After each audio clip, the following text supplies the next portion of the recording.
इनकी आवाज़ बने हुए हैं, हक़ाइक़ के ऊपर से जो है वो पर्दा हटा के उनको अयां कर रहे हैं। आज ऑनरेबल सिंध हाई कोर्ट में हमारी समाअत थी। आपको पता है कि हफ्ज़ बेजा की हमने एक दरख्वास्त दाखिल की हुई थी और उस दरख्वास्त के हवाले से जब पिछली बार समाअत हुई थी तो मामले के हक़ाइक़ और फैक्ट्स कुछ और थे, और जब तारीख़ आज पड़ी तो उस दौरान बीच में 2 से 3 चीज़ें हुई जो हमने अदालत के सामने रखी।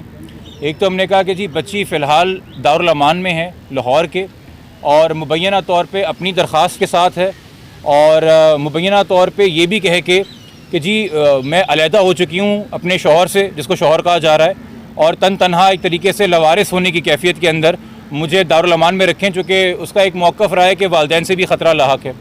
मगर मकसद सिर्फ ये बुनियादी बात बताने का अदालत को था कि इस वक्त जो एक फ़ाइनेंशियल अपकीप होती है किसी बच्चे की, वेलफेयर होती है फ़िज़िकल मेंटल हेल्थ वाइज, कपड़ा खाना दवाई, ये कोई ख्याल करने वाला नहीं है। और वो रियासत की मरून मिल्लत हो गई है और वो कह रही जी मुझे दारुल अमान पे रखें, मुझे रियासत अब पाले। ये उसकी करंट स्टेटमेंट है 19 तारीख को जो डेवलपमेंट हुई है। दूसरा, मैंने उनको बताया कि जी एक व्यू फॉर्म कर लिया है पुलिस ने कि चाइल्ड मैरिज एक्ट लगता है, किडनैपिंग लगती है, बच्ची को बाजियाब कराना है। तीसरा, इस हवाले से सिंध हुकूमत ने पंजाब हुकूमत को ख़त भी लिखा है कि ये बच्ची हमें यहाँ पे चाहिए। तो मैंने दरख्वास्त की अदालत से की, मैंने पहले कन्फेस किया कि देखिए मैजिस्ट्रेट के ऑर्डर के तहत दारुल अमान के अंदर जो प्रेजेंस है बच्ची की, उसको मैं इलीगल कन्फाइनमेंट नहीं कह सकता फ़िलहाल, क्योंकि बच्ची ने ख़ुद से एक दरख्वास्त दाखिल की है। तो इस वक्त जब तक तहकीक ना हो जाए कि दरख्वास्त दाखिल करवाई गई थी या ख़ुद से की थी, तो हम फ़िलहाल नहीं कह सकते कि ये लीगल कन्फाइनमेंट है। तो मैं कोई अनफेयर स्टेटमेंट नहीं करूँगा। मगर चूँकि बच्ची मुखविया एक FIR में, चूँकि ट्रायल है FIR में, और अब तो जो मरकज़ी मुल्ज़िम है वो भी बेल लेने के लिए यहाँ कराची ही आ गया है, और तफ्तीशी अफसर भी कराची का ही होगा, और हर पेशी पे मुखविया को प्रेजेंट करना होता है। तो अगर स्टेट कस्टडी में दारुल अमान में ही रहना है बच्ची ने, तो बेहतर है कि वो दारुल अमान या चाइल्ड प्रोटेक्शन सेंटर कराची का हो, सिंध का हो, ताकि कम से कम वालिदैन जो हैं उसको कोई फरहम कर सकें सहूलियात, उसके कपड़े दे सकें, खाना भिजवा सकें, पैसे दवाइयाँ कोई चीज़ हो तो मौजूद रहें। और यकीनी तौर पर अदालत इस बात को इंश्योर करेगी, चूँकि ये मामला ट्रायल कोर्ट ने इवेंचुअली तय करना है, कि ऐसा नहीं कि अगर वो कराची आएगी तो कोई भी उससे मुलाकात कर सकेगा। यकीनी तौर पे वो बच्ची की मर्ज़ी के ऊपर होगा। तो अदालत हो सकता है ये हुक्म जब दे तो उसमें लिखे कि चूँकि हमारा ये रवायत भी है कि बच्ची अगर मिलना चाहे तो वालिदैन से कभी कुछ केसेस में इजाज़त दी जाती है, मुबैना शौहर से मिलने की कभी नहीं दी जाती। ये फ़िलहाल हमारे दलाइल थे, और अदालत से जो कॉमेंट से जो ऑब्जर्वेशंस थी, मैं इसमें कोई हतमी राय कि अभी फ़ैसला क्या आएगा, चूँकि एक स्पेकुलेशन है। प्रॉपर तरीका ये है कि हम हाई कोर्ट के ऑर्डर्स का इंतज़ार करें। कुछ घंटों की बात है, end of the day order आ जाएगा, उसको पढ़ के तमाम आपको पता होगा कि उसमें क्या कंडीशंस हैं, क्या पैरामीटर्स हैं, और तभी हम बात करें। कबल अज़ वक्त कोई खुशी की नवीद सुना देना या कबल अज़ वक्त अफसरदा कर देना, मेरे ख्याल में दोनों ही गैर मुनासिब बातें हैं। जो आपने आर्गूमेंट दिए थे और दुआ की दरख्वास्त पढ़ के सुनाई, पुलिस की रिपोर्ट का जो प्राइवेट रिपोर्ट थी वो पढ़ के सुनाई, तो उस पर अदालत की ऑब्जर्वेशन थी क्या? हतमी ऑर्डर नहीं, ऑब्जर्वेशन क्या था? देखिए, अदालत ने ये एक तरीके से सबसे राय ली PG साहब से। आपके ख्याल में बच्ची दारुल अमान लाहौर रहे या उसे प्रोविंस ऑफ सिंध के किसी शेल्टर होम में होना चाहिए? प्रोसिक्यूटर जनरल ने अपनी सबमिशन दी कि जी यहाँ होना चाहिए। उन्होंने एडवोकेट जनरल के दफ्तर से पूछा, उन्होंने कहा जी यहाँ होना चाहिए।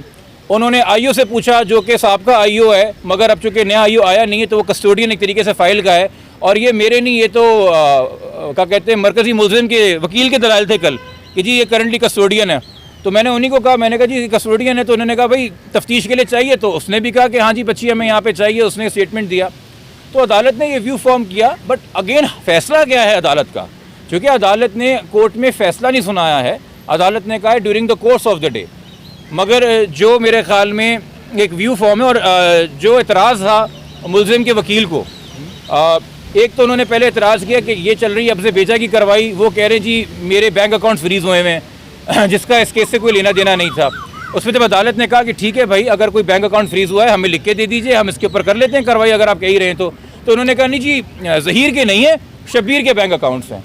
तो अदालत ने पूछा, आप शब्बीर के तो वकील यहाँ पे है नहीं, आप तो ज़हीर के वकील हैं, तो जो बात कीजिए वो बात हकीकी है। दूसरा, उन्होंने एक बात की कि भाई अगर आप बच्ची को शेल्टर होम भेज देंगे तो कोई हमारे ख़िलाफ़ कोई व्यू ना फॉर्म हो जाए, हम प्रेजुडिस ना हो जाए। देखिए, जब बच्ची को पहली बार भी आज़ाद किया गया था, जिसके ऊपर बड़ी तनकीद की गई हाई कोर्ट पे, उसमें भी आप नोट करें हाई कोर्ट ने लिखा है कि जो FIR के मामलात हैं, जो फैमिली कोर्ट के मामलात हैं, उस पर हमारा फ़ैसला जो है वो हावी नहीं होगा। वो वहाँ पे पटिशनर जाए अपने मामलात खुद परसू करे, हम यहाँ पे वैलिडिटी ऑफ निकाह पे कोई बात नहीं करेंगे। ये अदालत अपने जिम्मेदारियाँ जानती है। तो आज का यकीनी तौर पर जो फैसला होगा वो मेरिट्स के ऊपर हतमी राय नहीं होगी, मगर हाँ बच्ची की कस्टडी कहाँ रहे, किधर मौजूद रहे, और जब यहाँ आएगी तो मेरी तवक्को है कि देखिए ये आपने एक चीज़ नोट की कि आगे बढ़ के इनिशिएटिव लेके, चूँकि एक ही पार्टी की हुकूमत वफाक और पंजाब में है, सलमान सूफी साहब ने आगे बढ़ के खुद मीडिया के पूछे बगैर ट्वीट करके अपना एक नीयत अनाउंस की कि बच्ची जो हमने चाइल्ड प्रोटेक्शन सेंटर शिफ्ट करना है। जब वो खुद दारुल अमान चली गई तो उन्होंने कहा जी टाइट सिक्योरिटी के अंदर है, और सिंध अपनी चाइल्ड प्रोटेक्शन ब्यूरो टीम भेजे, अभी तक नहीं भेजी।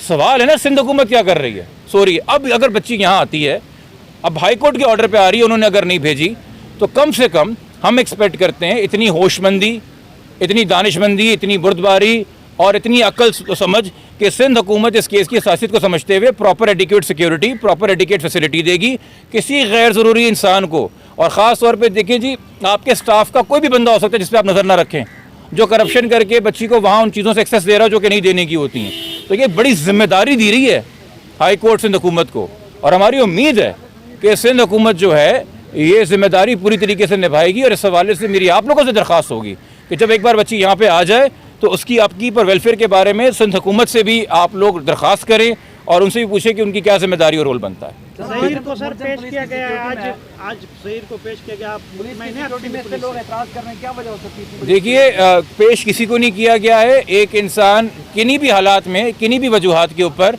एक बेल लेके आया है मुल्तान से, तो वो खुद आया है, वो बेल के ऊपर है।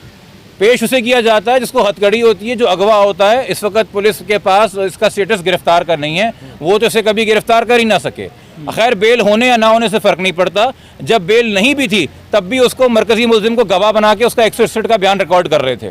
तो पुलिस की जो कार्रवाई थी वो तो अदालत ने हुक्म फरमा दिया ना, आयु चेंज कर दिया, तो मैं क्या तबसरा दूंगा? तबसरा तो गुज़िश्ता रोज़ पुलिस पे जज साहब ने खुद दे दिया।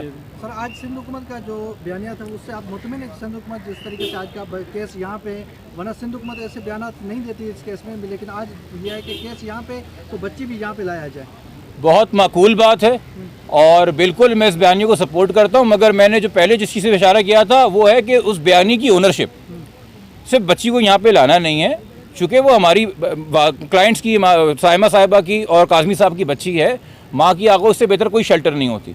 आप उसे ऑल्टरनेट कर रहे हैं ना, ऑल्टरनेट कर रहे हैं, तो फिर सिंध हुकूमत को वो आगोश देनी होगी। सिर्फ बच्ची को यहाँ लाना नहीं होगा, वो केयर, वो नर्चरिंग, वो मैटरनल लव, वो सेंसिटाइज ट्रेंड लोग, चाइल्ड थेरेपिस्ट, साइकोलॉजिस्ट, कुछ भी बच्ची को मुहैया करने होंगे। और सिंध हुकूमत चाहे तो आगे बढ़ के कर सकती है, या इसको बस नॉर्मल रूटीन बना के। चूँकि मुझे फ़र्क नज़र आया वाज़े कि मुझे स्ट्रेटेजिक रिफॉर्म्स यूनिट जो पंजाब में और फेडरल में है वो मुझे हसास नज़र आए बच्चों के मामले से अपने मौक़िफ़ में। यहाँ ऐसा लगता है कि जी भेड़ चाल है।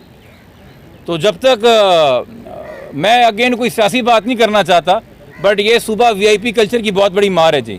ये आम आदमी की, आम इंसान की, एक मुतवसत तबके से ताल्लुक़ रखने वाली मासूम बच्ची है। इसको सिंध हुकूमत अपनी बच्ची समझ के प्यार दे, मोहब्बत दे, इसकी रखवाली करे जब तक ये केस चल रहा है, और जब तक हम फैमिली कोर्ट से जाके इस बच्ची की कस्टडी प्रॉपर तरीके से हासिल नहीं करते, जो हतमी इजाज़त पे फैसला होगा। सर कुकड़ी वाली सरकार के लिए तो कुछ कह दो, उसके खिलाफ कब कार्रवाई करेंगे? मुझे नहीं पता आप किसकी बात कर रही हैं।